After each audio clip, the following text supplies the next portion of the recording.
बिस्मिल्लाहिर्रहमानिर्रहीम। अस्सलामुअलैकुम नाज़रीन, आपको इस वक्त हम ज़मान पार्क की ताज़ा तरीन सूरत हाल से आगाह करते हैं, जाके रेंजर और पुलिस ने ज़मान पार्क को चौतरफा से घेर लिया है और अपने मोर्चे संभाल लिए हैं। जबकि इमरान खान साहब ने आज रैली करने का ऐलान किया है। वो कई दफ़ा अपनी रिहाइशगाह से बाहर आए हैं और अपने कारकुनान से मिले हैं। कारकुनान का जोश जज्बा भी अरूज पर है।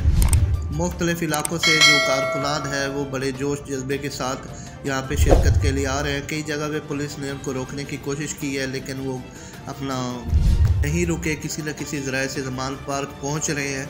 थोड़ी देर में रैली का आगाज़ हो जाएगा। असल में पंजाब हुकूमत ने दफ़ा 144 नाफिज की हुई थी, क्योंकि PSL का मैच था, एक दौर गेमिंग थी, मैराथन रेस थी, जिसकी वजह से पंजाब हुकूमत ने इमरान खान को रैली करने से मना किया था। तो नाज़रीन, हम आपको वक्तन ताज़ा तरीन सूरत हाल से आगाह करते रहेंगे। आपसे गुजारिश है कि हमारे चैनल अक्सर न्यूज़ TV को सब्सक्राइब कीजिए। शुक्रिया।